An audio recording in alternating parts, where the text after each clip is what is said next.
The views and opinions expressed during Love and Life with Lana and Dave are those only of the speakers and guests and do not necessarily reflect the official policy or the position of our podcast hosts or affiliates.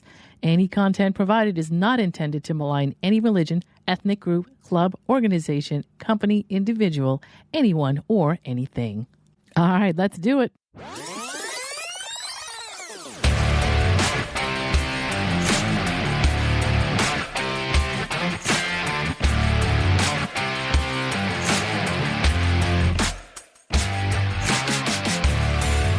You're listening to Love and Life with Lana and Dave, the podcast where logic is power and you take control. Thank you for tuning in, making the choice to listen in and get ideas for your own love and life. Now, here are your hosts, Lana Williams and David Vaccaro.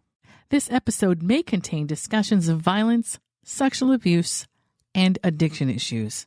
Please listen at your discretion. I'm Dave. I'm Lana. Oh. Yes. So guess where we are? Where are we? Well, in New England, you mean? Yeah, no, we're in New England. Do you mean guess where we are? We are back?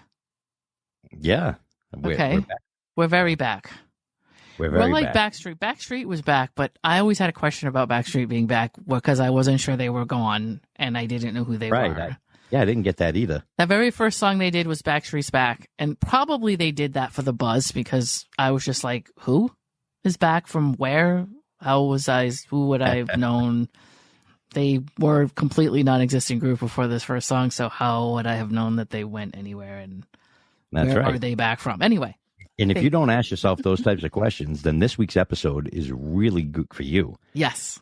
This week's episode is, when is it time to date? Or should I be dating now? Mm-hmm. Or any of those questions. I think officially I'm going to call it, when is a good time to date, ? Because there's several ways to ask that question. Yes. Agree? I do.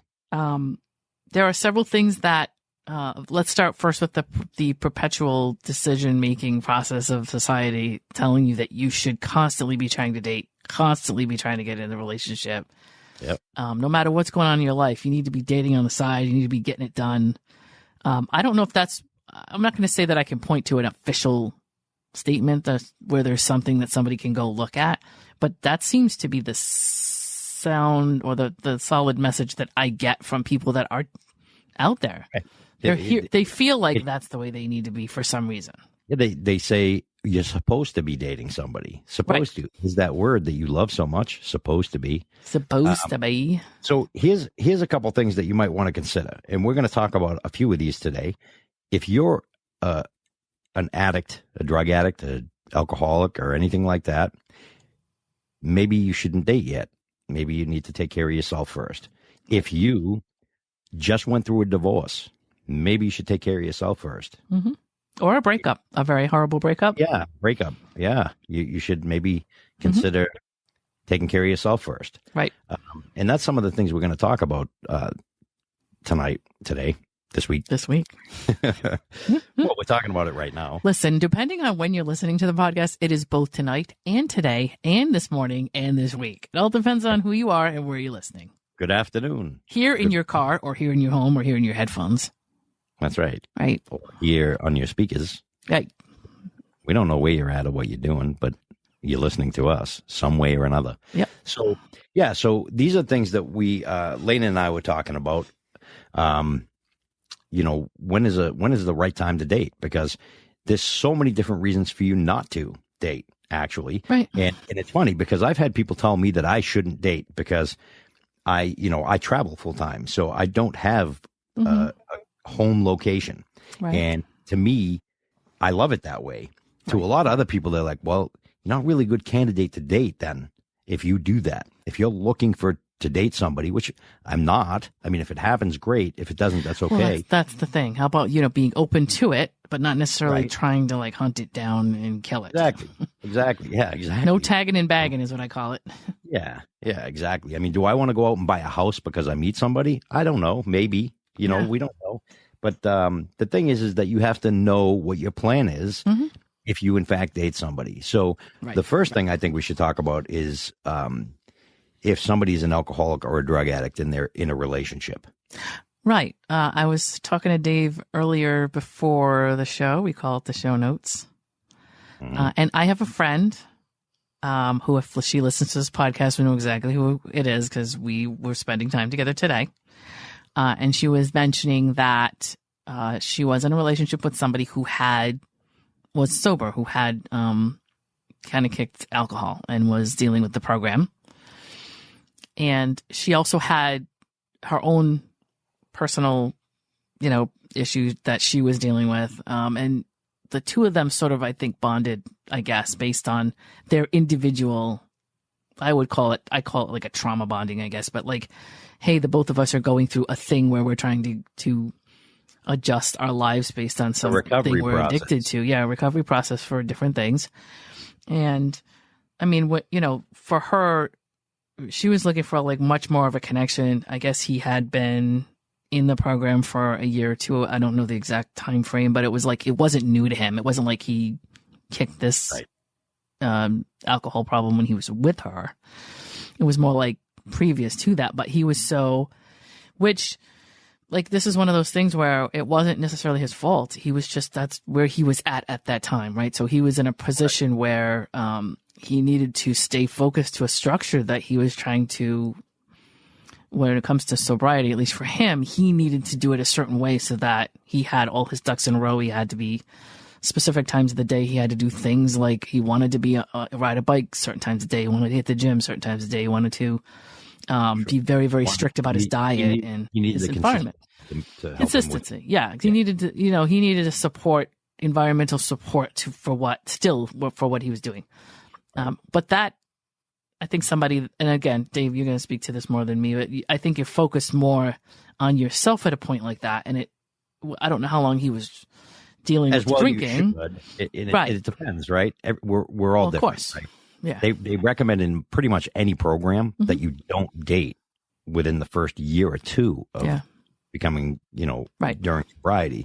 And there's a reason for that because you really need to focus on what you're doing. And kudos to him. And I'm sorry for your friend, but kudos to him. Well, that's the thing. They were both, neither one of them was right or wrong. It wasn't. No, it's not a wrong thing, but kudos to him for not falling off his what he needs to do for his own sobriety. Because a lot of people will do that in a relationship. They'll get, how that frontal lobe works. We talk about it all the time. Right. He could have just been like, "Oh, screw my sobriety. I'm in love," and gave everything to her instead of focusing on his sobriety. So do give him credit for that, and her as well, for staying, going through these issues that they're trying to take care of. That's a great thing. I will say from past experience, it's a very difficult thing, and it's not very successful statistically. Right. It's just not. There needs to be there's a healing process that you go through, a drug addiction or an alcohol addiction or any kind of addiction. And I'm going to say, there's a very serious thing. The problem is not the addiction. The problem is the underlying problem. Dave's going to call out his fan belt. He's going to pull out his fan belt analogy. I will. That's okay. Now you brought it out. It has to come out. Yes. So there's a water pump in the car. The water pump, when the car is running, the water pump is spinning and it's turning your fan belt. And it's your fan belt. You're all familiar with that. And what happens is if that water belt freezes solid and doesn't turn anymore, the fan belt is still going to be trying to turn. So it's going to squeak, squeak, squeak until the fan belt breaks. When that fan belt is broken, we call that addiction, right? So what happens is they go and you go to rehab and you go to programs and they put a brand new fan belt on and now you're clean and the brand new fan belt and squeak, squeak, squeak, squeak, squeak, bam, that fan belt breaks again. And what happened was the water pump is still broken. So, and they call that relapse, right? Oh, you relapsed. You got to try again. What they're not doing is fixing the damn water pump, because if the water pump is not fixed, which is the underlying problem, that's the main problem, not the fan belt. The fan belt, easy fix. Same thing with addiction, easy fix. The hard part is fixing the water pump. So when you have a problem, there's always, nobody goes out and says, hey, I'm going to become an alcoholic. Right. They're usually self-medicating for problems that they have that are underlying problems that they may not even be aware of. And we talked about that with Bonnie in one of our past episodes. Highly recommend you listen to it if you haven't. So that's something that's really important. And when you're going through recovery, like your friend and her boyfriend, they're both going through recovery. They really need to heal and remove that addiction or that whatever it is, remove it from their life. And that's a process, because there's the water pump that needs to be fixed. Right. When that water pump is broken, other issues will arise over a period of time. That makes sense. So I mean, everything's, going to bring stuff to the surface, right? Yes. And it's situational, of course. That's a situational thing. It's not somebody you go, well, that's a red flag. Somebody's an alcoholic. That's not a red flag. That's a problem that they have to deal with. That's blatantly obvious. Right. And that's what we need to look at when we're talking about, is it time to date? Right. Because the answer to that, my question, if you're just starting to recover, my answer is no, it's not time to date. Right. And I don't know why, I guess society has programmed us to like be perpetually trying to pair off. And it's weird to me sometimes that people are like, what? Yeah. Episode, right? Right. We're supposed to reproduce. So but also, I guess, but like, I believe also that there's a programming out there that like, we're coming up on the holidays. So we're going to start seeing these damn commercials for Jared and all this other stuff. This is all the shit that makes me feel like a loser because I'm laying here by myself. Right. Like that. I mean, I know it sounds really, and we're both laughing about it, but like if you really think about it, and I have been in the advertising business on one side or the other for a while, so like I get the programming of these things. Right. They're really trying to make you feel bad for not having people in your life to buy these things with, specifically because they're trying to get you to go spend money. This is what their goal is, right? If you get that, then you can shrug it off a little more. But if you can't do that, or if it doesn't dawn on you that that's what they're doing, then it does make you feel bad. I really believe seasonal depression has a lot to do with that kind of thing. Not all of it. Some of it is sunlight and things like that. But I do believe that some of it is just this like guerrilla marketing from the end of Halloween all the way through to like Valentine's Day of people that need to be couples in order to buy Lexuses with big bows on them and all that kind of stuff. They make everything look so romantic. Right. Like, first of all, the Hallmark Channel is proof enough that, oh my God, I know. If I watched the Hallmark Channel now, I'd cry. I mean, I'd estrogen that is coursing through that channel is like in levels that are I would suck the estrogen out of my neighbors and I would suck it up into my own body, because that's what they're trying to do. They're trying to make me feel like, wow, you suck. You just Lifetime's is no better, but Hallmark is really that's their thing. But I was saying earlier with Dave that like there was a point in time where I went into this like I actually quit smoking at some point years ago. This is like, was it 1999, right? And so like I kind of was like, I know that I'm going to, based on what this is how my brain works. Based on what I've seen my friends do, I know that I'm probably going to maybe gain weight from quitting smoking. So the first thing I did when I quit smoking was like, let me get into some kind of fitness program immediately so that I can circumvent like whatever kind of weight gain is going to happen, right? And so I got into working out, and I still do that now, but like I was really into it like hardcore for a while there, and I was going to the gym, and I decided I wanted to start dating. I thought it made sense to me to date guys that were equally as ambitious about fitness. And when I did, there was this little bit of time that happened. I eventually learned the moderation of it, but there was a little bit of time that happened where I started dating guys when I was putting out the word that I wanted fit guys and fitness oriented guys. I started pulling in these really fitness fanatic type dudes. Right. One of them, like when I tell you he had an Excel spreadsheet for not only everything he was doing in the gym, which I get that because I actually don't have a problem with. That's not really the way I operate. I like to be structured. And some guys really need to know, I'm doing 20 reps here, I'm doing 20 reps there. That's fine. Till you get into a routine. Progress, whatever. Yeah. But this guy was doing what I call cycling. He was doing cycling on his diet, and he was doing cycling and cutting. So he went 3 weeks to eat he would go 3 weeks where he would only, eat a half a pound of chicken every twice a day or whatever it was to cut the fat out of his diet. And then he would go a week eating whatever he wanted to do. Then he would go through 3 weeks of chicken and broccoli, that, which is fine again. Yeah. But he had a thing where he would go home and he would download it into he had this set up at home where he had everything, all of his numbers got downloaded into some hard drive. And I mean, he was just a little over the top. Sure. Yeah. And I was like, okay, I understand that somebody should have fitness and they should be happy about it and they should be solid about it and very strong in their program. But like, I didn't know that it should be something that it took over their life. This guy was just like addiction. It's an addiction. Well, so that's my story. And now the conclusion to that story, or the moral of the story, is that once you start to change your perspective of like who you want to date and what kind of guys you want to date, you start to realize that guys that are into fitness aren't always, not even guys, I would say guys and women. Right. Obviously, anybody who's into fitness, some of them are coming from another addiction. And fitness is just like an addiction they use to replace the addiction they had. So instead of eating chocolate chip cookies, a mental disability, or a mental, not a mental disability, but a trauma. Yeah. A lot of people that have had trauma replace it with exercise, right. And it works for them. It is. Yes. It actually, that is good. It's different when you're trying to replace trauma, but it's also, if you have an actual addiction, a food addiction, an alcohol addiction, a drug addiction, and there's nothing wrong with sweating it out in the gym. That's a really good habit. But you also need to understand that you have there was an underlying thing that caused that first addiction. And right. What people do is they just go through the motions of, well, I'll just take this vice of eating, whatever I eat every day, like way too much. Yep. And I'll just change that. And I'll become way obsessed with dieting and way obsessed with the gym. And I'll just change the thing I'm obsessed about. Right. I didn't really think about that till it started happening. That can happen with people with trauma too. Right. I mean, I'd rather see you go to the gym than pick up a drug. But on the other hand, too, you still need to resolve the problem. Water pump.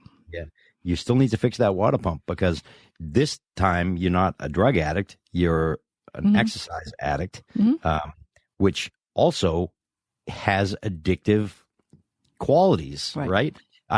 So I met a girl, and she obviously had some trauma. And hers came from her trauma, but she started working out, and she was gorgeous. I mean, you could tell she worked out like 3 times a day though. Right. And we went out to eat, and she's like, "Oh, I already ate. I hope you don't mind. I had to, I prep my food, and, I don't eat out."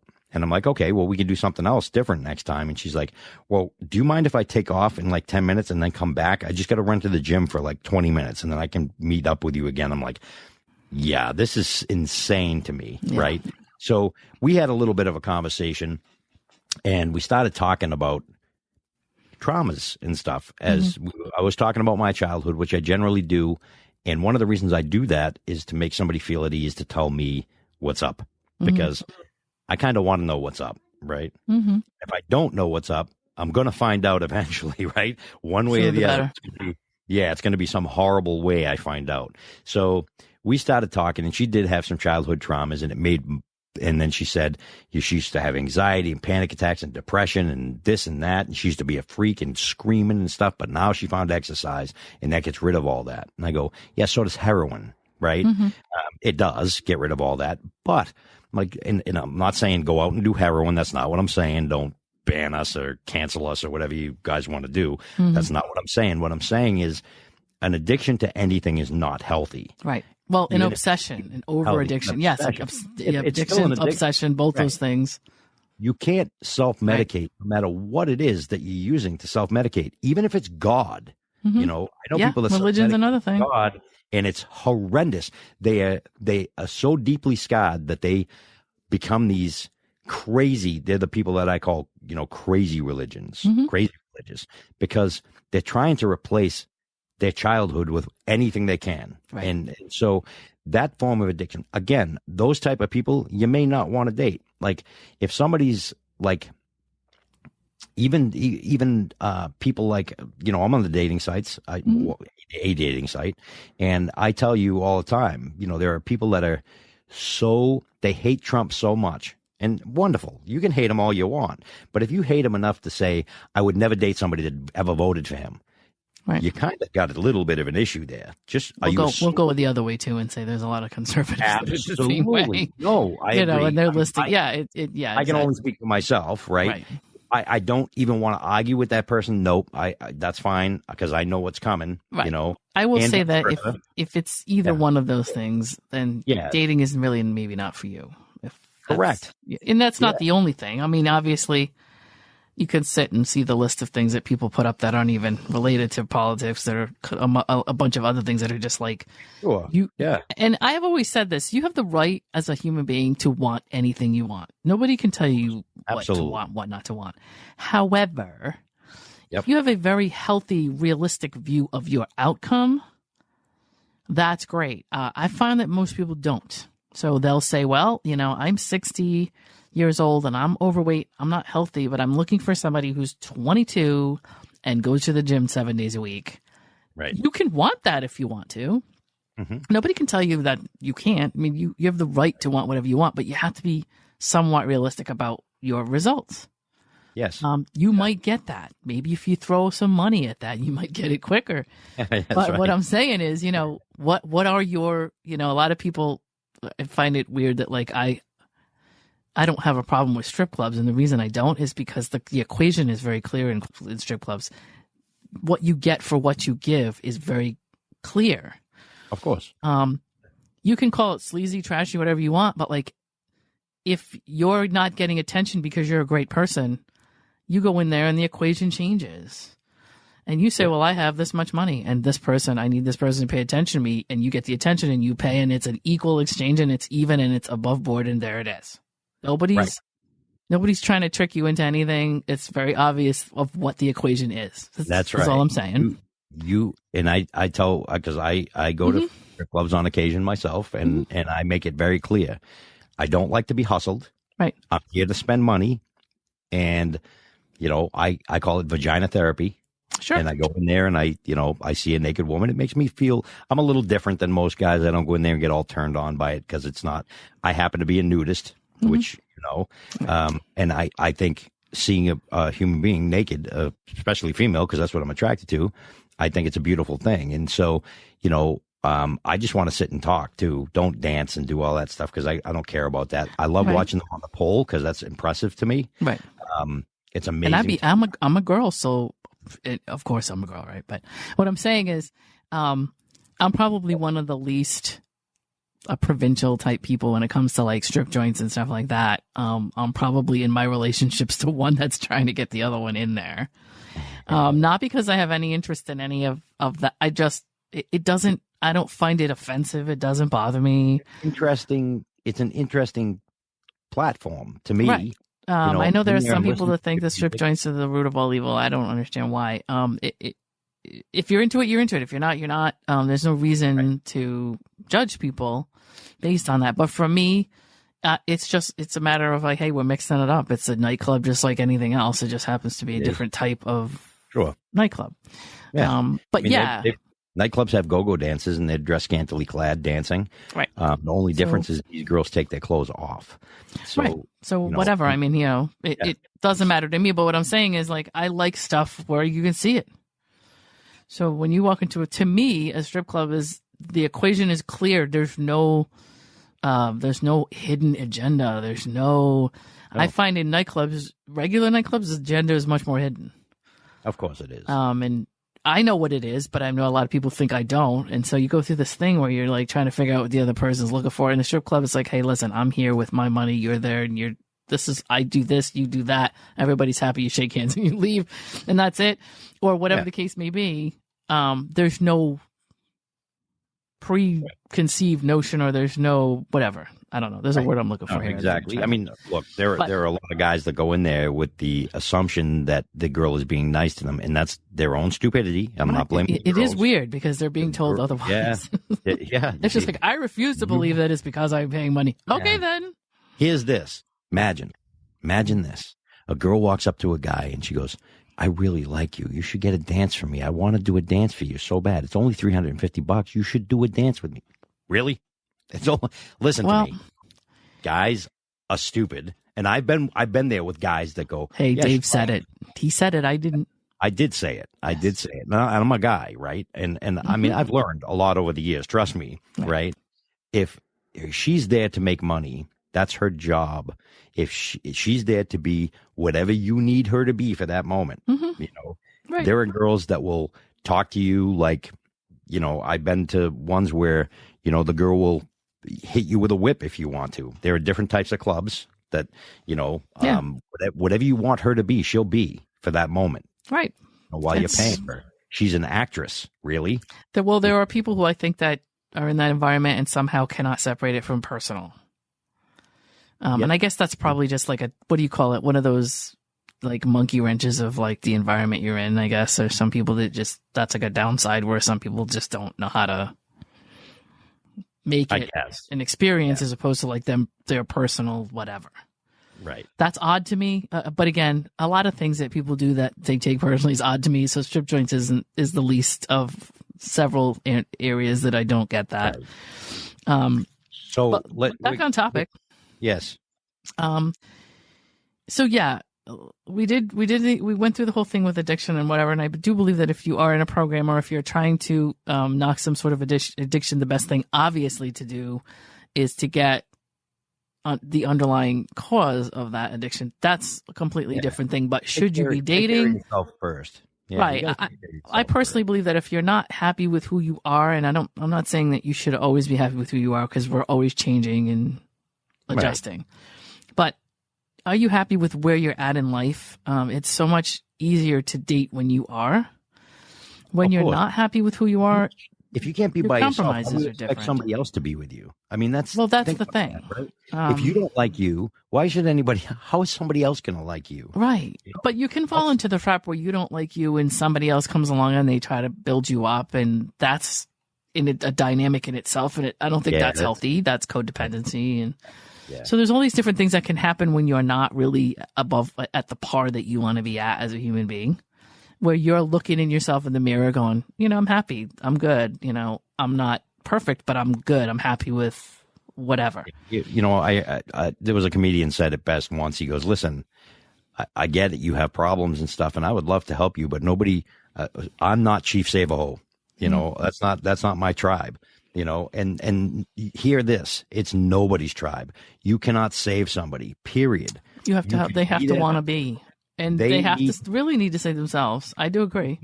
You don't know what's in somebody else's brain, right? They'll tell you only what is specific for what they want you to hear, right? Mm-hmm.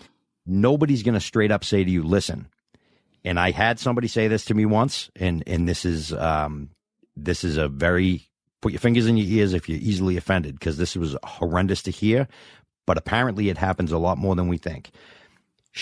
When she was younger, she had sex with her brother. Young. They were kids. They were little. And she said, I didn't dislike it. I used to even ask sometimes to do it. And she'd be like, I'm fucked up and this and that. And it tore her up. We're going to have to put a disclaimer on this now. Yeah, we will. We'll put a disclaimer. Yeah, we will. Yeah. So the thing is, I mean, the reason I'm telling this story is that, there are certain things that are going to come out. Now, generally, people aren't going to go and tell you that, right? Mm-hmm. And they don't want to talk about stuff like that. So they keep that inside. So if you're the type of person that keeps something inside or you have something inside, there are professionals that you can talk to get it out. Mm-hmm. You need to fix that, because if you can't live with that and you're always considering yourself to be this like horrible person or whatever it is, and then you see somebody that treats you really nice and you go, I don't deserve that, so let me just treat him like shit so he'll leave me alone, or let me treat her like shit, whatever the case is, right? So this is why we really say you need to be okay with yourself. Right. You may hate the things that you've done in your past, or you may have some traumas that will never go away. Look, my traumas aren't going away. They're there. Mine don't either. They're not going to ever go away, but I understand them. And here's the thing. Some people refer to them as, I have these demons. Well, the demons aren't going away, so you better learn how to control your demons. Yes. That's the thing, right? Do I have demons? Sure as shit do. But let me tell you, my demons sit when I say sit. And that's really where you need to be before you can take yourself to the next level of dating. And bringing another person into your life, with everything you have going on for yourself.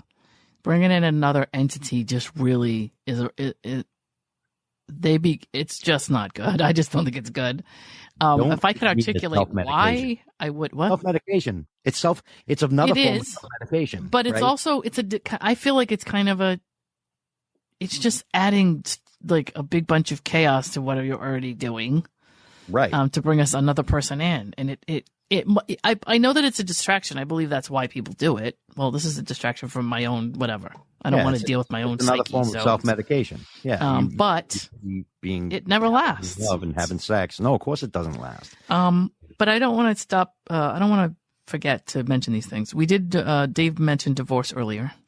Yes. Or a really horrible breakup, or an abusive relationship that you've left. These type of things. Absolutely. There's no specific target of like how long you need to be by yourself, but of course not. Everybody's different. And I believe that everybody will know, obviously you need to reach out for help under all those circumstances to kind of heal from it, learn how to redirect things that are going on with you, make better choices. If you're in abusive situations, you actually need things like housing and things like that, all that kind of stuff. To me, those are things that need to be taken care of first. Yeah. And if you have a friend that you really trust and a friend that has their shit together, no problem saying, hey, look, do you think I'm okay to date now? They'll tell you. If they're going to be honest and they're not, and you know. Well, you ask, hey, can you be honest about this?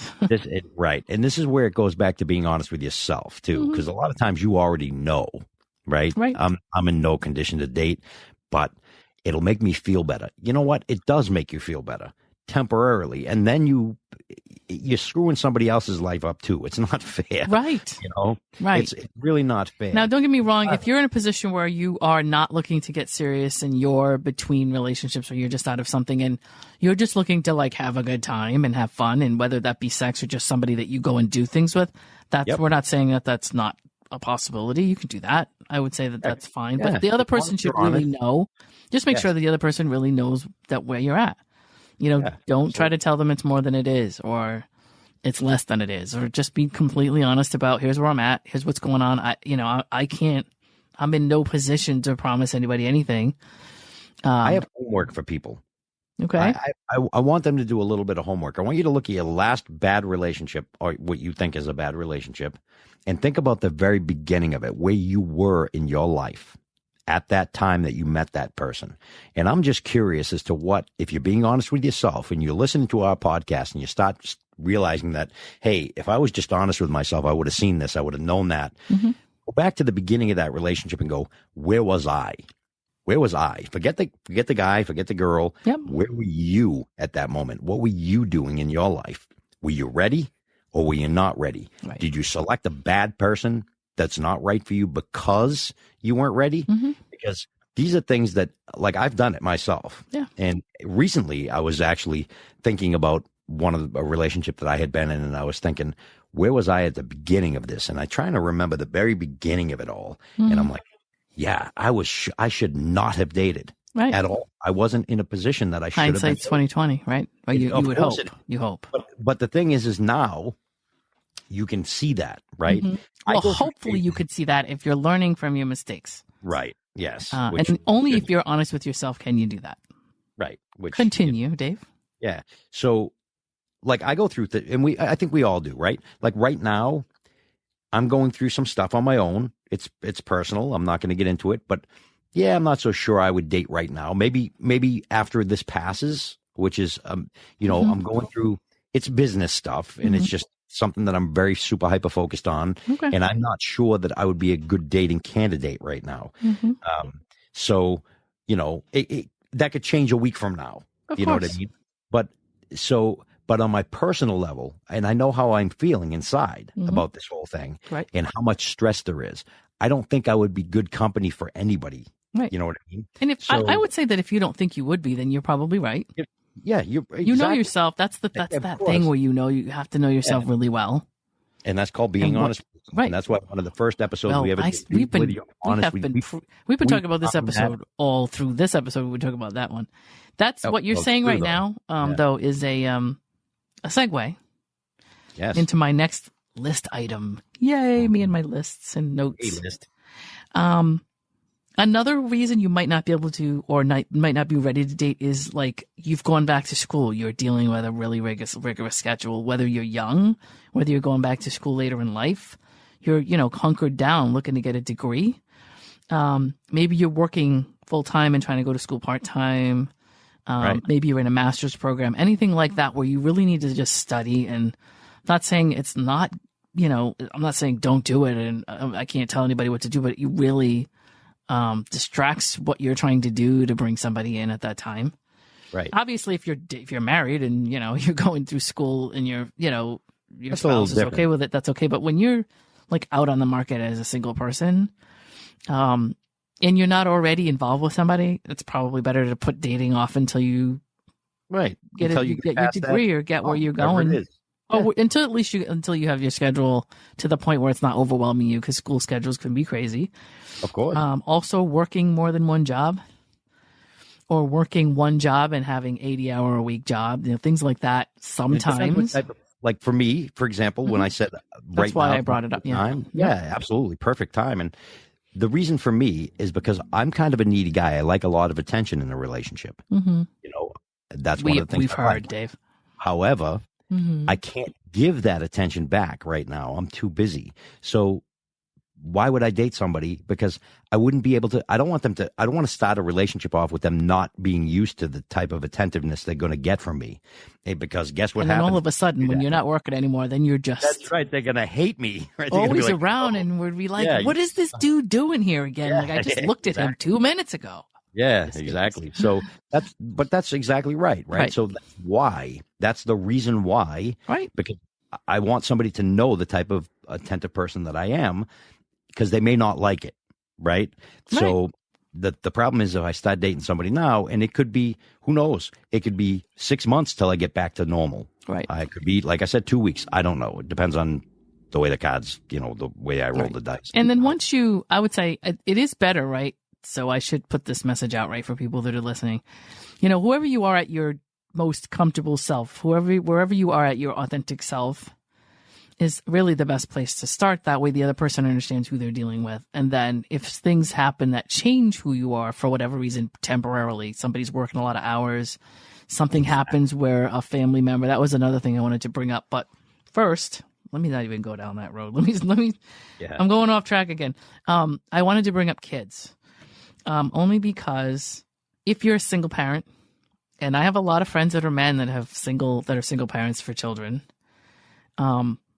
there are times where it's not necessarily a good time to date because of where you are with your children. Maybe you're going through custody, maybe you're not. Maybe you have your children full time, as a father, as a mother, whatever it is.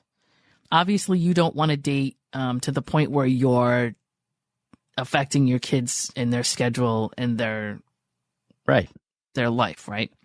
There's nothing wrong with dating as a parent. That's not what I mean. But there are going to be times where it's going to be more important to focus on your children, making sure they're in school, making sure they're going to soccer, whatever it is that you're doing with them. If you have time. If you're going through a custody battle, that's not the time to start dating somebody. Because, first of all, that's selfish. You're going to be dragging them through the mud with you. Right.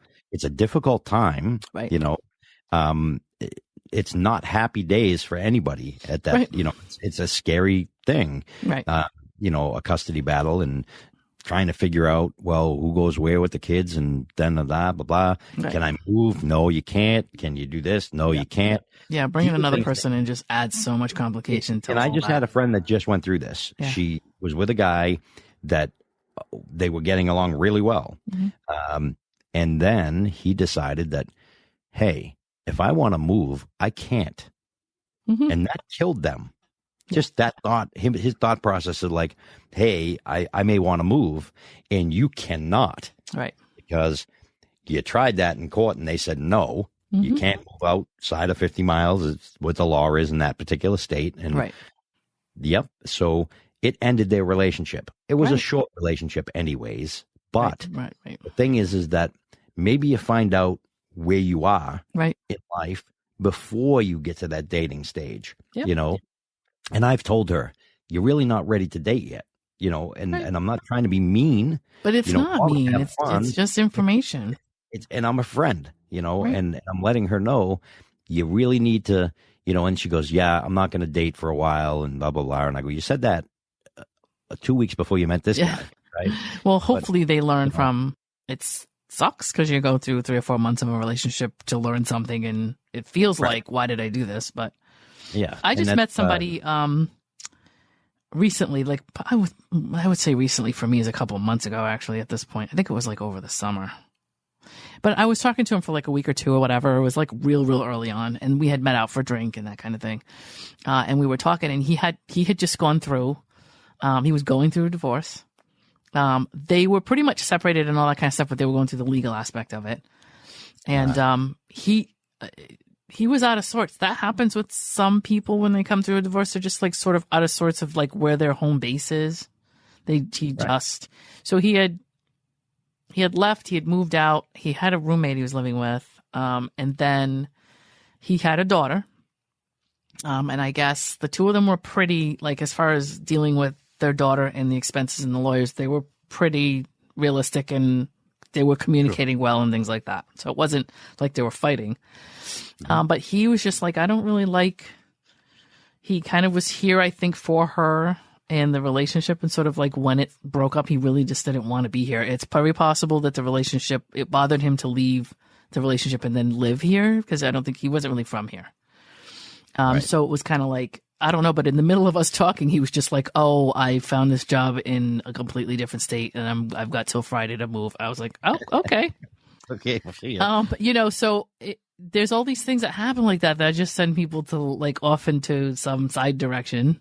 Exactly. And look, we weren't dating, but I'm just saying he was putting his toe in the water. He could have been. Right. He could have been, right?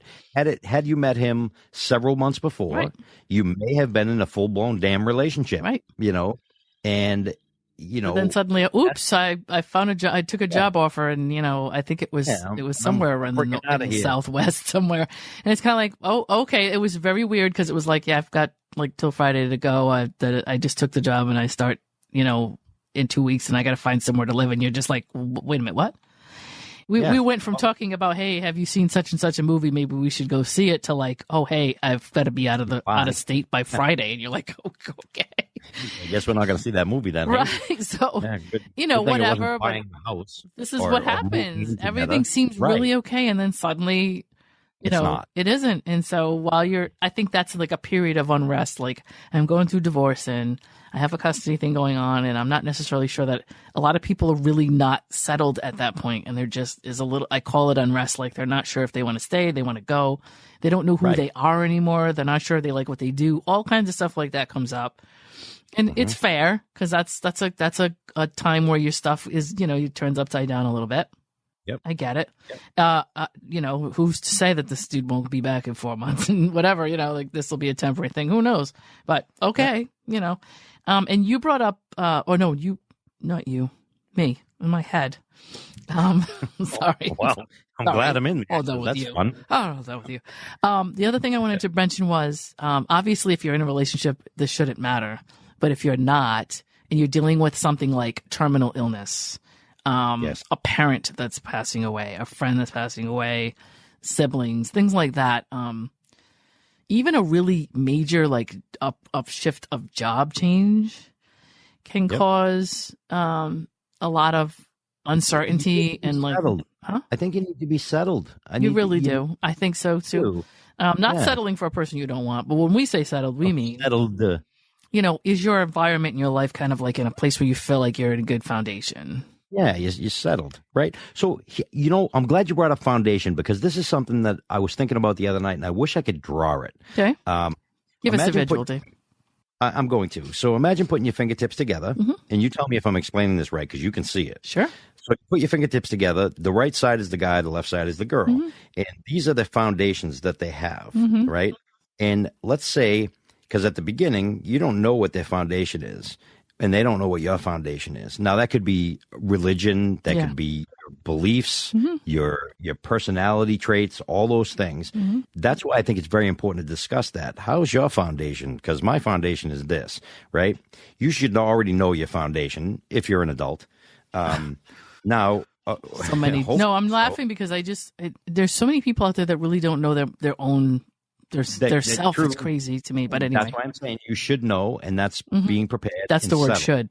Your foundation, but this is a should that is real. Yeah, you should factually understand your foundation before you start building on it. Now, here's what happens.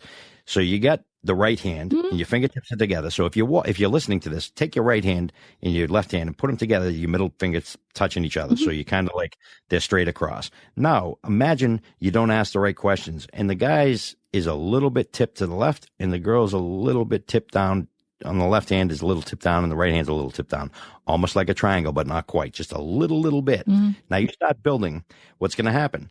As you build, now put your hands together like you're praying. And as you build, the further up you go, the longer you're together, the further apart you grow. So when somebody says we grew apart, nope, you didn't grow apart. You never found out that the foundations were identical. Because if they're not true foundations, when you grow, they're going to be separated toward the top, right? I hope that I'm explaining that well enough. It makes sense, kind of. Okay. So maybe I may have to do a little video and throw it up somewhere and say you could do a little video. I would we have our social media, so we have Instagram and all that. Maybe Dave can give us like a rough draft, draw something. I think, that makes sense. I'll ask my daughter to draw a graphic. Graphic. Or you can do a video too. I just think probably like a one screenshot thing where you can kind of say here's what kind of what it looks like. But it would be nice. Even if it's not two hands being put together, but just two lines or whatever. Two lines and then you draw, and as they grow, you'll see them grow apart at the top. So anyway, the point that I'm making is that if your foundation is not stable, or the person you're with, their foundation is not stable, you may make it a year, a 2, a 3, whatever it is. But the further along you go, the more you realize you guys are not alike because you didn't build the appropriate foundation. Yep. And by building that appropriate foundation, that's what I mean by settled. If you have a foundation that's on rock, like I'll tell you, my father's condo, he's going through it right now. They built that condo and it's settling and the whole house is coming apart. Right. Wow. So they got to literally lift the house off the foundation and fix it all. So you see, that's not something you can do in a relationship. You can't lift the house off the foundation. Right. But the problem that the analogy that I'm making here is that if you're not settled with yourself and you bring somebody else into that relationship, there's going to be problems. You need to be settled. It could crack the foundation. It might bring things from under the ground to the surface. Yes. That were there that even you might not even have known were there. Right. And as you grow, so imagine you're building on top of that foundation, just a big square. That square will go straight up in the air if your foundation is stable. If your foundation starts tipping a little to the right, well, that foundation got a leaning tower Pisa. You got a leaning tower one way and then the other one's perfectly straight. That means, you hear it all the time. They've been married for so many years and all of a sudden they grew apart. How do you grow apart after all those years? Well, you were all the whole time. So this is for people who are, I just wanted to take that analogy Dave used and direct it to people that say stuff like, but there's been so much investment in this relationship.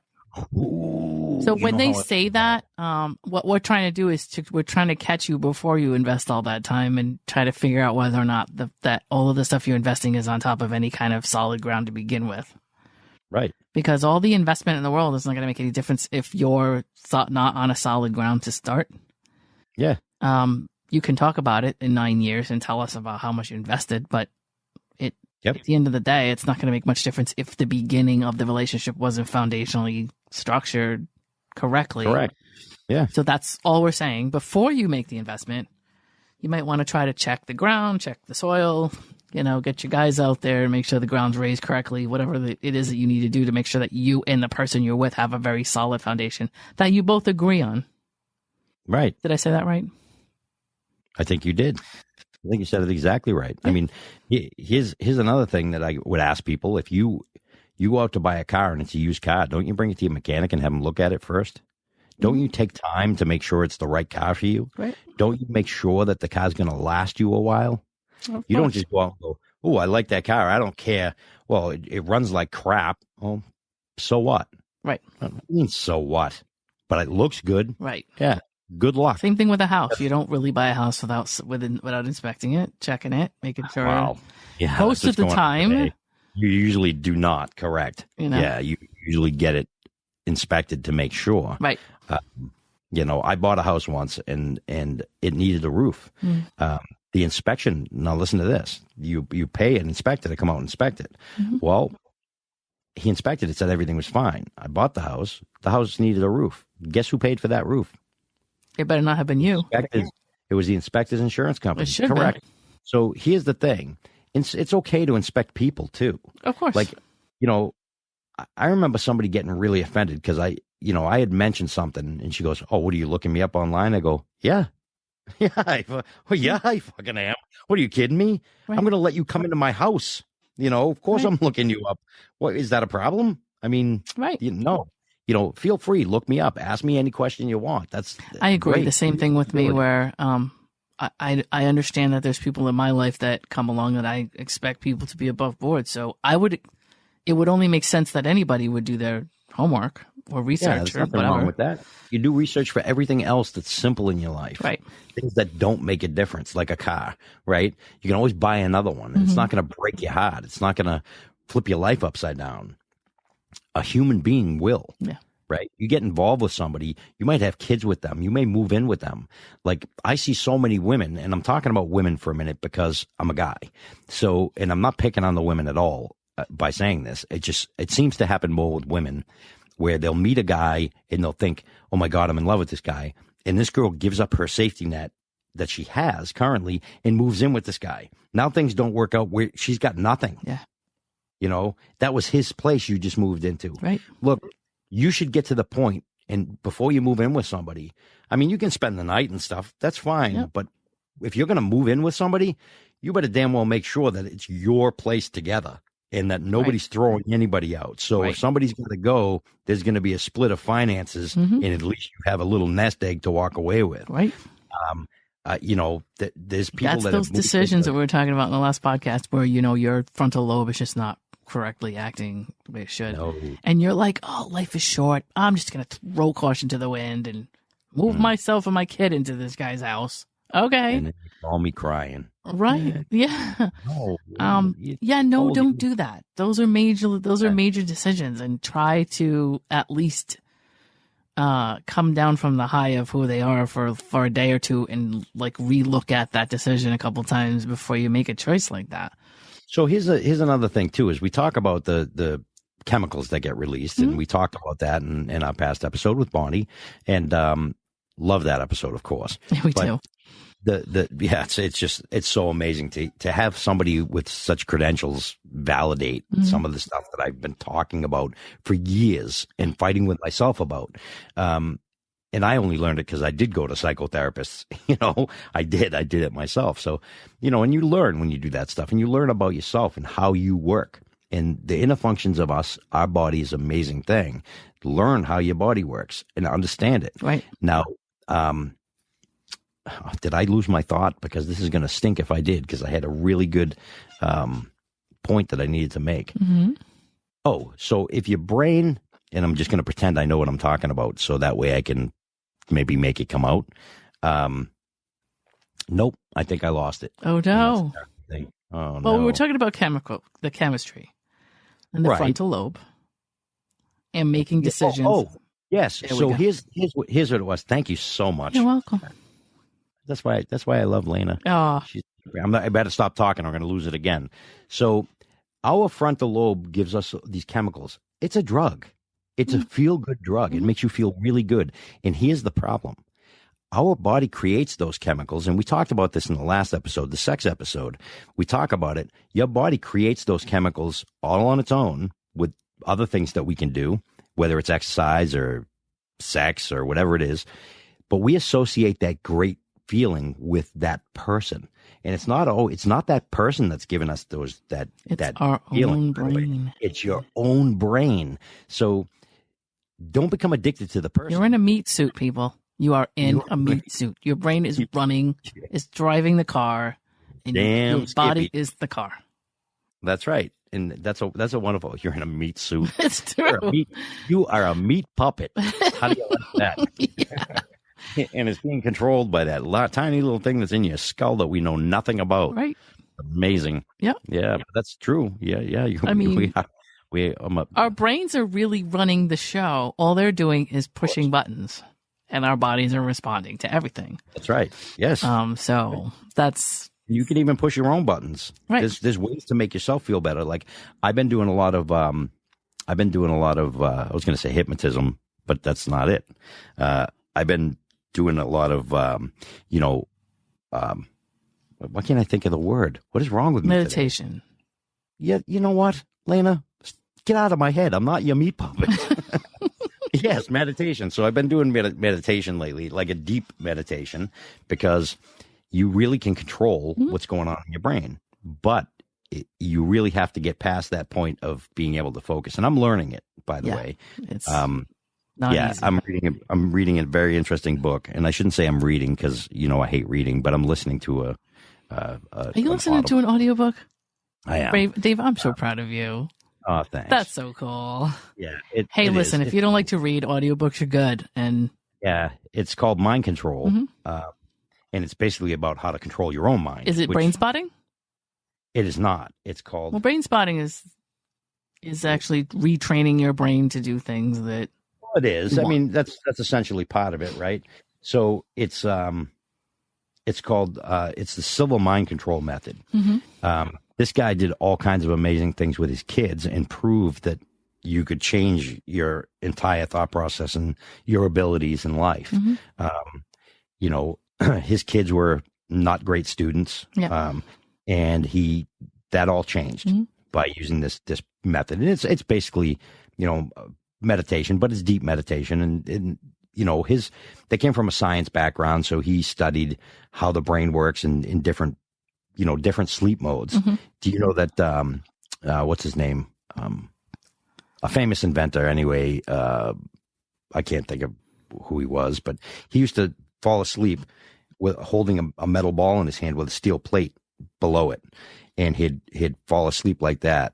And so when he fall asleep, the metal ball would fall out of his hand, hit the plate, and wake him up, and then he would begin writing his notes because he was in that beta phase of sleep, and that's really when you're most creative, actually. Okay. So, but this teaches you how to get to different levels of sleep while you're awake, right? And that's being conscious and understanding yourself. So it's very interesting because my father's my father's friend Lana, she's big into meditation. She's always done, and she's in her 70s and she looks great. She's really healthy. And she's like, you just got to breathe. That's what she used to say. You just got to breathe. But, she's into meditation. And I see a difference in her life. I've known her for years. And I've seen her change probably a trauma. I don't know. But she had some, I guess, issues, you would say. And she used to do a radio show about this, by the way. And she started meditating, and it changed her life, So... I started doing the meditation myself, and I noticed that it helps you focus. It helps you know who you are more, and that's important. So, like a lot of people think of meditation as, I'm sitting there going, Om, and you're not doing anything. That's not true. I'm learning how to control my own damn brain. Right. So that way, this meat puppet's not just running wild with all kinds of other people pushing the buttons, right? Because that's what happens. I mean, that's for me, and I have to get really back into it like I was before, but to me, that's how yoga is. Yes. In the sense that you sit and you're really, in my opinion anyway, this is what I was doing. I can't tell you what everybody else does in yoga, but for me, it was, it sounds crazy, but they're like, pay attention to your breathing. But you need to. It's noticing your breathing and then actually feeling parts of your body and what state they're in. For me, being like the type of thinker that I am, or the kind of brain wiring I have, it brings out an extroverted sensing, which I don't have. Stuff like that actually gets me snaps me into the present time and into my environment. That's why I like to hike. That's why I like to be in nature. I like stuff around me that brings me into the moment, because I'm never in the moment. I'm either thinking about what happened or wondering what's going to happen or whatever. It's just the way my brain is. So that stops all that. Right. And it brings out look at the leaves, the trees, look at the breeze, look at the sky, whatever's going on. And same thing with music. The present. Yes. Right. Music will do that. I mean, my brain can dissect music. Same thing with, me too. Like I can't fall asleep listening to music because I dissect the hell out of it and rewrite it in my brain. It's the way my brain works, right? So I can't listen to music. This has nothing to do with whether we should be dating or not, but it's a really good conversation. I did want to bring this up. This is something that I learned to do. I have people that I know that are like, oh, I have insomnia and I can't sleep. What do you do? What do you do? If you shut off everything and I'm just laying there in the dark trying to sleep, my brain will spin. Mm-hmm. So I learned to, and I don't know did I bring this up before? Maybe I did. I actually put on, usually for me, it's a movie or a TV show or something I've seen a million times. Yes, me too. I put it on. I know like everything by heart. So my brain actually, it forces my brain to focus on the thing that's happening. Whether I'm watching it or listening to it, I don't really have to watch it. I can keep my eyes closed. It doesn't matter. Right. I've seen a movie 100 times. Shit about it because you know what's coming next and it's not important to you. So I'm not. If I put on a movie, it'll keep me up all night. If I put on a movie that I've never seen before, I will. My brain will force itself to focus on the movie to try to get the outcome of the movie. Yes. But if I put on something that I've seen, usually it's like old 80s classics or whatever. If I put on something I've seen a million times that I enjoy because it's comforting, my brain will follow the dialogue and will follow the movie scene by scene. If I have my eyes closed, I can still see it. But my brain won't keep me awake to get the outcome because my brain already knows how it turns out. So it doesn't matter. When I tell you I'm out in 12 minutes or 11 minutes or some crazy thing, and I set my timer because I can't sleep with the TV continuing. I have to have it off once I'm asleep. That's a good thing, by the way. Mm-hmm. I do sleep with my TV on, and I just recently found out that people that sleep with the TV on don't live as long as people that shut the TV off. I actually can't sleep right while it's still on. So I always set a timer for like how long do I think I'm going to be awake, and I usually set it for about an hour. That's good enough. That's fair. Yeah. And once I'm actually asleep and into REM, I sleep so much better when it's completely silent in the room, and I wake up better. But I just can't fall asleep in silence. So I have it all set up a certain way. I'm just saying, some people don't have insomnia for a specific reason. Some people don't know. But if you have a thing where your brain spins, if I lay in bed with nothing on, my brain will start to do this thing. Well, did you do this stuff you were supposed to do today? Or is there anything you forgot to do? What do we need to do tomorrow? What's coming up for the next week? This is what my brain does. It's not going to do me any good laying in bed to do any of that. My brain is just going on a hamster wheel. You just got tips and tricks with Lana and Dave. I just thought I would bring that up for people have asked me, oh my God, teach me your secrets. And I'm like, I don't even know that I learned it I totally over the years learned how to do that. I never even learned it from anybody else. It was just something that ended up working for me after a certain amount of time. So all you youngins that listen to us, you got to remember something. We're older people, so we have experience. Mm-hmm. You know, they like to say we're wise, right? So if you like whatever it is you like, if you like Golden Girls, if you like old episodes of Friends or Seinfeld, or you like a specific movie that you've seen a million times, and you keep it on DVR or keep it in your DVD player. Welcome Back, Carter used to work for me. I've seen them all a million times. That and All in the Family. Yep. I put that on and I'm out because I've seen them all. I know them all. Right. There's not one that I'm going to play something like, I don't know, if you got Netflix or you got something like HBO Max where, it'll continue this. It'll without you having to intervene. I've got mine set to don't bother me. Just keep playing them. And then eventually my smart TV, I didn't realize it did this, but it's kind of cool. Even with my cable box, once my TV shuts off, everything stops. So if my cable box is running HBO Max and my TV shuts off, my cable box will stop exactly where the HBO Max stopped, which is cool. It doesn't really matter because I've seen them all anyway, but it won't run it all night. It's actually a remote control that goes through your HDMI cable. It's that's cool technology that's been around. It didn't used to be like that. Nope. So now, because I don't have my last TV wasn't a smart TV, so it had a timer and everything. There's actually a setting on your TV that you can turn that on and off. No. So see that, Dave? Yes. Dave knows these things. But I do. I'm just letting people know if you have insomnia, So I'm trying to save you if you're younger, like 30 years of like, what is happening to me? Am I losing my mind? Yeah. Because if I if I get up in the middle of the night and hit the bathroom, I'll like throw on Facebook for a minute and I'll see 20 people going, why am I awake? I woke up. Why am I up? I don't know what to do. Right. And it's like, I could explain it, but I'll tell them, listen to this podcast. What is that crap that people take? Oh, it's all natural. Yes, it is natural. Well, melatonin is good too. I mean, there's nothing wrong with that. Okay. Do not give melatonin to your children. No, but I'm saying your body produces melatonin on its own. It does. And if you take melatonin all the time, your body will stop producing melatonin. Okay. Which means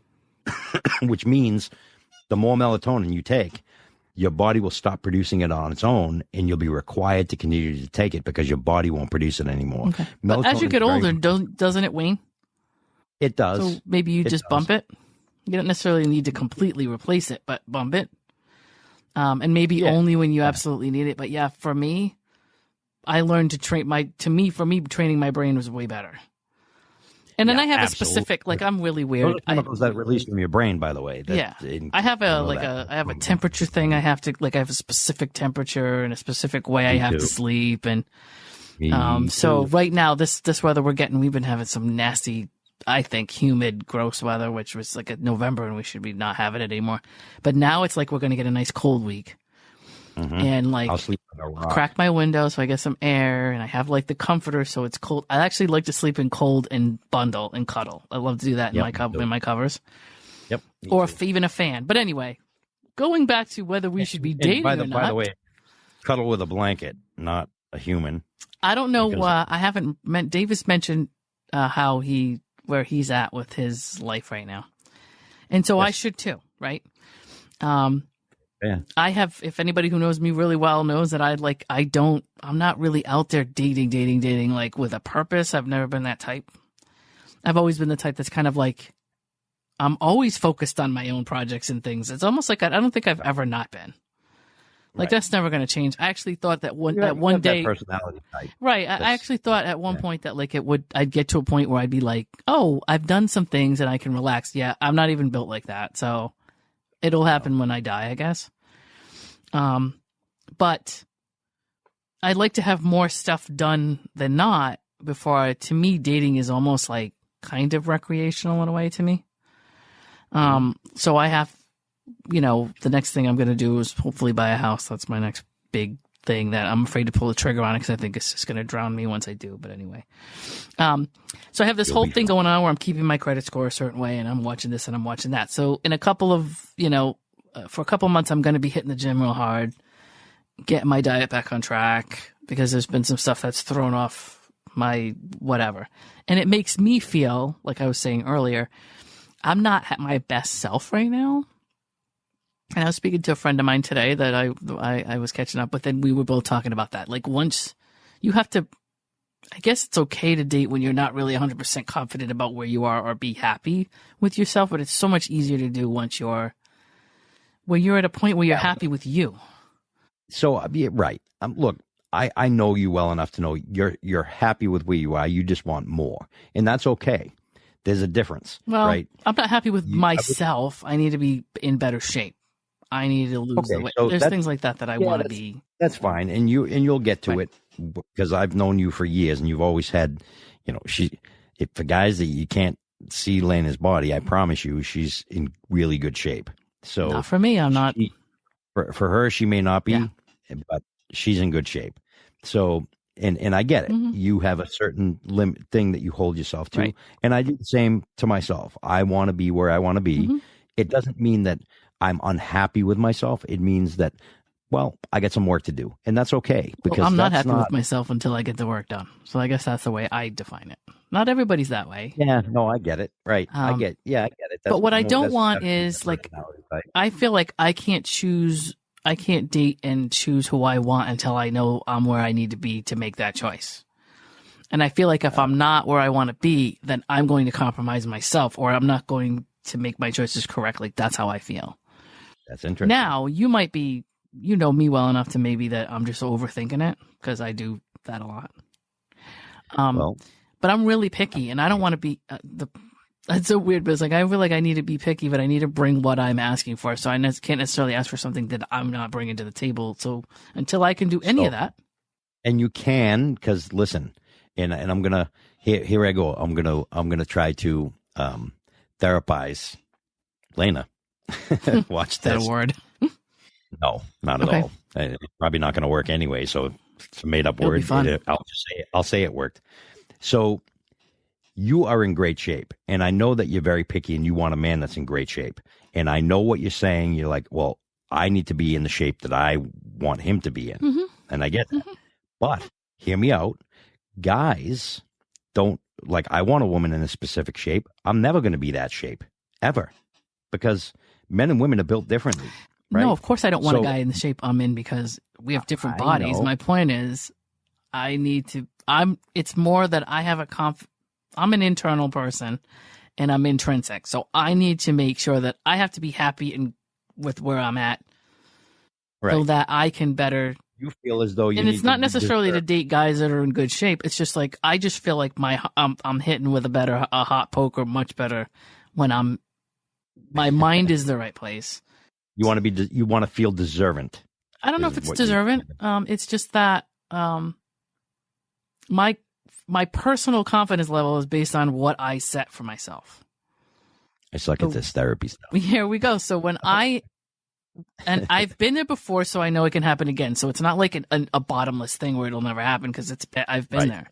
Obviously, I was in there easily in my 20s without having to work on it. As you get older, that doesn't happen. You have to kind of put some effort in. But what I'm doing right now is learning to be both happy with myself, but to strive for better. I'm at an age where I'm not going to be 22 and I'm not going to look 22. There's nothing I can do about that. So I'm trying to allow for that, but I'm also trying to make sure that I'm in the best shape for my life for where I'm at, for my age. Right. So I want to be, obviously I like the physical aspect of it. I want to look good, right? Because that's not for anybody but myself. It's all about what do I see in the mirror? Right. And you don't compare yourself to others, which is another thing too. I compare myself to me. Correct. And you, I mean, because, there aren't many women that are your age that, if I'm being honest, have the body that you have, right? Maybe not. They don't. And, but I get it because you know where you can be. Right. And you're always striving for better, even at work. I mean, I've known you for years now, and you're always striving for more. I'm a tortured soul. Tortured soul. She is. No, she's not. But yeah, she's not. She wants to be the best she can be, and so do I. And that's why we do this podcast, because when we talk about logic, being logical, we're talking about our brains, and we focus so much energy. The two of us have focused so much energy on our brains to become good people and maintain that, even though we didn't come from a great background. We could be two assholes that could be in prison right now. Right. If you look, I used to tell my mother that. I used to say, well, I could be like a pregnant runaway. I mean, I could be. I did something that really upset you, and I understand that. But here's about 4 things I could be doing where you would really be mad, as opposed to this one thing. Like my tire's flat, but I could be missing for months on a milk carton, But still, just because. So there's 2 things about this. One is that I always try to look at, there are people who have stories going on that that are in way worse shape than me, and I don't mean shape physically, but just life wise. Sure. There are people that have had tragedies and things that I'm grateful that I haven't had to deal with. And so I try to look at other people's, because to me, whether or not I need to lose a couple of sizes, it's such it is such a first world problem. It's not necessarily, there's so many other things that could be wrong in my life, and this is not really a tragic thing. It's just something that bothers me. Right. And there's 2 things. One, my father said to me when I was a little kid, and it stuck with me for years.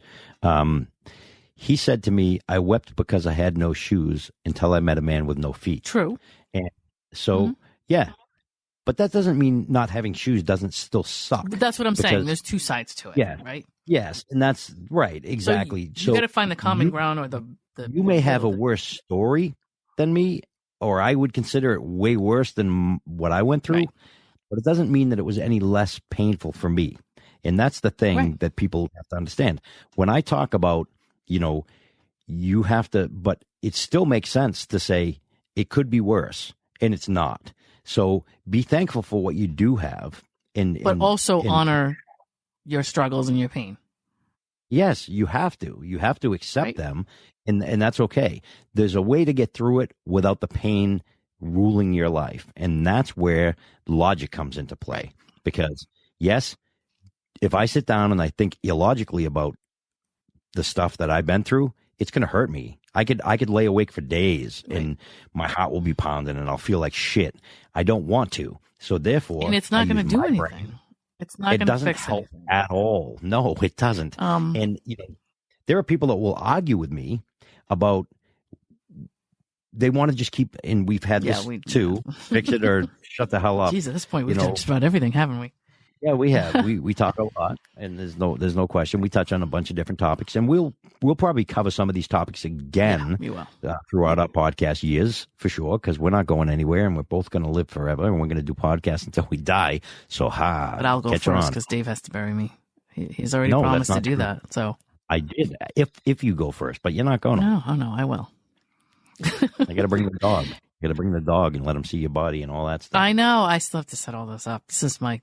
No, you don't. You have to plan. No, I have to do it. It has to be. There has to be some kind of written and like, what's the word I'm looking for? Stamped. Yeah. You know what I mean? Yeah. I almost say cauterized. Yeah. No, but what is it the person does that not finalized, but you know what I mean? Yeah. They I know. We're like, this is like charades. Certified. You have a hand stamp, and I do it all the time. I know. Notarized. Huh? Notarized. Notarized. Not quarterized, but notarized. Not cauterized. I need to write a little thing up, even if it's like a little. I actually already have it written up. I just have to change the information on it, but it's already written up for my last dog, and I guess he's all set now. But the thing that I need to learn is to be realistic about where my age, right? Realistic about my age and where my body is, not expect to look 18. However, I can't let my age determine that I should just be like, well, hey, I'm not going to let myself fall apart because I have the excuse of being the age I'm at. And I've heard that too. I'll get into, speaking of dating, conversations with guys that are my age, and that's their thing. Well, yeah, sure, I'm out of shape, but I mean, I'm not getting any younger. It's kind of like, nope. That's not a reason, right? Yeah. So I'm a woman, and if I am having a harder time staying in shape than you, and you're telling me that letting yourself go, there's nothing you can do about it, I can't accept that as it's like you giving up or you're ready to die. I'm 56 years old, and I tend not to date women my own age. I prefer a younger woman because the older women have already given up, and it's like they're like, I'm not going hiking. I'm freaking 50 years old, and I'm like. And unfortunately, Dave knows me, so he's just like, yeah, BS. Yeah, I happen to know somebody who goes hiking daily or every other, at least twice a week. Yeah, I mean, it's just there are women that I've met that are in their 40s that have already given up. They just lay around all day eating food. Mm-hmm. They go to work. They come home. They don't want to do anything. Right. It's just like they're like, well, I've done it all already, and there's so much more to do in life. And look, it doesn't mean that I'm going to go jumping from an airplane because I'm sure as shit not. I wouldn't have done that when I was 20. Right. So, there are people that hit a certain age and they're like, I want to try something new that I've never done. Mm-hmm. Like my father, he's 77. He wants to get a tattoo. Okay. I'm like, I don't know if they can tattoo your skin now, Dad. It might be too late. Yeah, no. It's like tattooing saran wrap. Well, I mean, for me, sorry, Dad. I love it's you. It's weird, but it's like I feel. Maybe that's just like a weird misconception that I have, that men tend to be in better shape with less effort. Like, men are just built differently.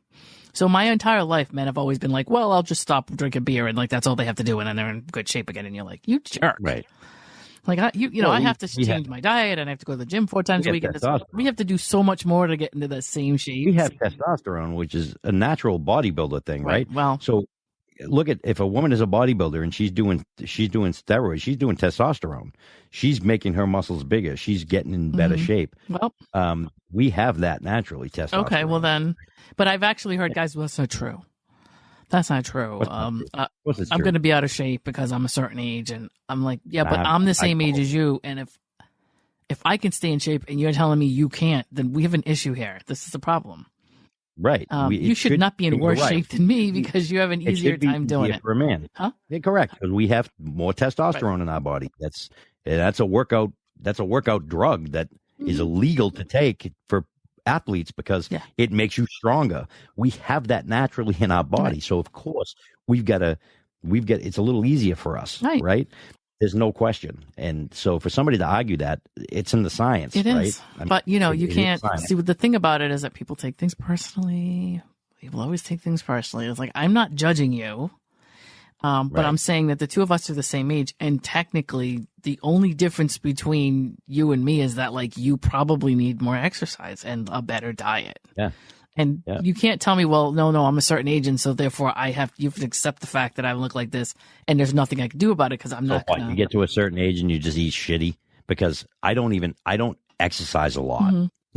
I don't go to the gym. I don't anything, and I'm in decent shape. I'm in good shape. My muscles are still there. Sure, I have a little bit of fat, but I'm not a fat guy. Right. My belly's still fairly flat.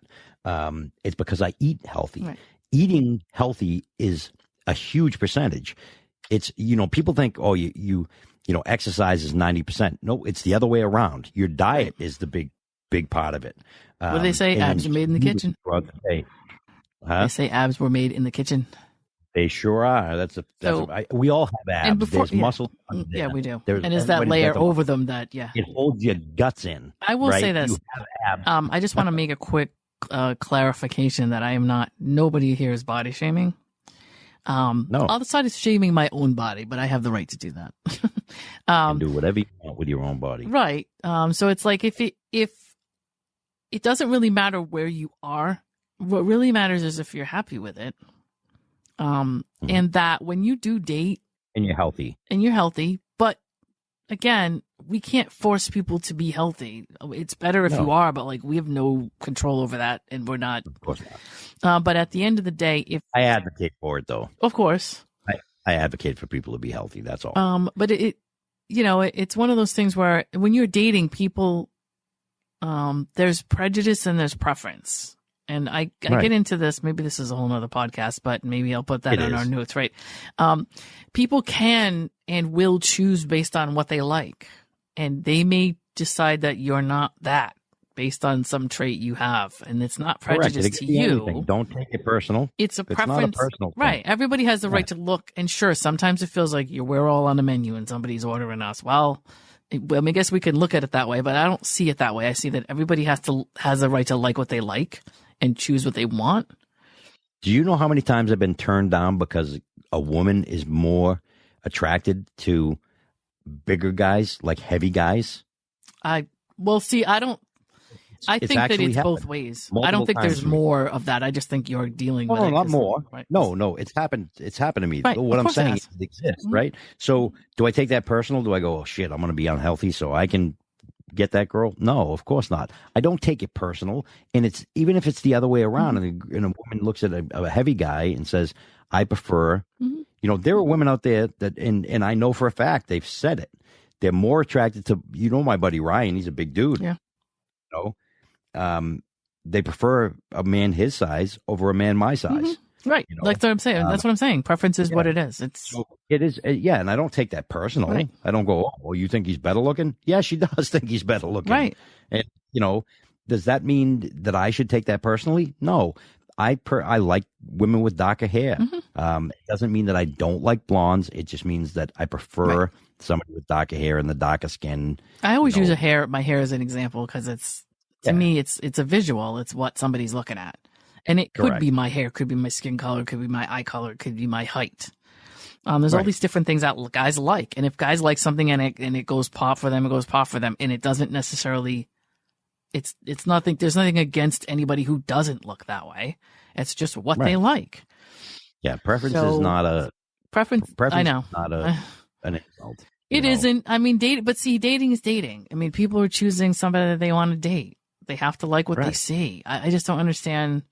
Again, now, if you're going to be like, well, I don't like, and I think I mentioned this in a previous podcast, like, I like blue eyes. Am I going to trash every guy that I see with brown eyes? No, that's beyond what I need to be doing. Right. If I start doing that now, I'm being a jerk. Because there's something wrong with guys with brown eyes. They just stop. I used to say that all the time. I used to say that to guys all the time. And he'd be like, oh, she's ugly. And I go, listen, not everybody is beautiful. Mm-hmm. Everybody is beautiful. What your preference is doesn't define beauty. Right. It doesn't. What I find to be beautiful to me, that's not the definition of beauty. Nope. That's the definition to my own one opinion of what I'm attracted to. Right. And that is it. I'm the same way. I mean, you will have people that will argue with you and tell you, no, there's a specific standard that everybody on dating sites is looking for. And there's some people that everybody finds attractive, and it's hard to deny that. I do believe people are striving for that. I don't think that's true. The average in the United States, the average woman height and weight is not what I'm attracted to. The average. Okay. Right. And that is, the average is, to me, overweight for what I like. It's actually considered obese scientifically or in a health platform. But, that doesn't, there's not that many single women available. I mean, not everybody's single, right. So everybody loves everybody. So everybody's beautiful. It's just what you like is not the definition of beauty. Exactly. And, we're back to the match game, and of course, yes, we're over. Yeah, we do it all the time, and that's okay. So, so today's podcast was kind of fun. I liked it. It was, and and just make sure that you're ready to date before you go and date, and make sure you take care of you first. Definitely. If you're not okay and you don't have a stable foundation, no matter what you build on that foundation will fail. It's called having your ducks in a row. It's like one of those statements that people use, but it means, do you like everything about you right now? Yeah. And I know people that are like, no. If you're looking to improve and grow, that's fine too. Sure. That doesn't mean you can't date. That's not what we're saying here. What we're saying is if you don't have your shit together, and I don't mean, financially or even financially, but mentally, if you're not mentally stable, or you're not, if you're fighting with depression and anxiety and all these different things that make you stay in bed all day, maybe adding a man or a woman to your repertoire is not what you need right now. What you need to do is you need to fix those problems first. And don't tell me they can't be fixed, because they can be fixed. It's a scientific fact. And we've learned that. Right. Now, if you have brain, the only time it can't be fixed is if you have an actual brain injury, and then it can't be fixed. And then they'll be able to tell by doing blood tests that you have this injury, and then you deal with that appropriately. Okay. They'll medicate then you work you with it and have however you do to get your life. And you meet somebody, and so normal. They understand exactly. I mean, and it doesn't. Oh, I'm doing the same thing you did earlier, where I had a point. No, you're not. No, I just think I wanted to say that, it is better to date once you are kind of content with your general existence. And of course, if you have depression and things like that, that's not really what I mean. Although those things would be good to kind of work with on your own first, just Absolutely. So that you have to be able to talk to the person you're with about that. You have to be able to. That person has to understand, even if you're in the process of trying to make sure that it works best for you. Once you know yourself better, even if you have things like that going on, it's so much easier to communicate and work with somebody up front about the things like that you overcome them. Let me give you an example. Here's a quick example. Let's say you have anxiety, and you suffer from anxiety or panic attacks, and you don't really talk to the person about it so much, and you're not comfortable enough to explain it. Now you guys are out to dinner one day, and you have a panic attack. You got to leave. So do you start a fight with him so you can get up and walk out the door? Or do you simply reach over to the man that you want to grow something with, or the woman, and say, I'm having a panic attack? Because it happened to me once, And the girl that I was with, I already knew she had panic attacks. And she said, I'm having a panic attack. And I said, here's the keys, go in the car. I put my hand up. The waitress came over and I said, can we get that stuff to go? I said, we have a family emergency. I wasn't going to embarrass her. So we have a family emergency. And I said, because once you leave your situation, most people, for me anyway, when I would have a panic attack, and I used to have them in restaurants, so I got the restaurant thing. As soon as I got out to the car, I felt better immediately. Right. Like I started feeling better. I was just, something triggered it, didn't know what it was. And so she said, we got in the car and she's crying. And I go, what are you crying for? She's like, that was so nice of you to do that. Everybody used to yell at me. Well, you need to have communication, right? So that's what we mean. You can still date, but you just need to know yourself and understand who you are without and be trying to fix it too, by the way. Because if you're just going to be like, oh, I accept it and it's just nothing we can do about it and I'm going to have panic attacks and it's going to happen all the time and you're not looking for a way to fix it, that to me is a problem. Right? So, yeah, get your foundation right and do what's best for you. Then you can build your house on it. Somebody else in. Yeah, then you can build a nice house on it with somebody or whatever you want to do and it'll be nice and straight. Plant yourself and a little stable. orange tree in the yard. Yeah, that's right. You'll grow a beautiful orange tree. That's right. And you don't have to worry about it. And make sure your fan belt works. And then everything's good. Right. That's good. Get your fan belt. Make sure your water pump is right before you put a fan belt on it. That's all. We could look at it that way too. But thank you guys for signing in this week and listening. Yeah. I guess you didn't sign in, but it sounded cool to say. And remember, you can call us at 1-800. I can't even see that. 1-800. Go, Lana. 1-800-894-2158. Once again, that's 800-894-2158. Now, that's a number you can call and leave us any kind of message you want. You want to have us talk about a specific topic, or just say hello, or tell us how great we are. We'd love to hear that. Or, you can tell us we suck. You can, if you don't like us, you can tell us we suck. We'll deal with it. That's right. We may even put it on the air. Tell us a joke. Yeah, remember, when you do call that 800 we don't number, if you leave us a message. Oh, yes, and you are agreeing that it's okay to put it on the air. And if you don't want it, please tell us.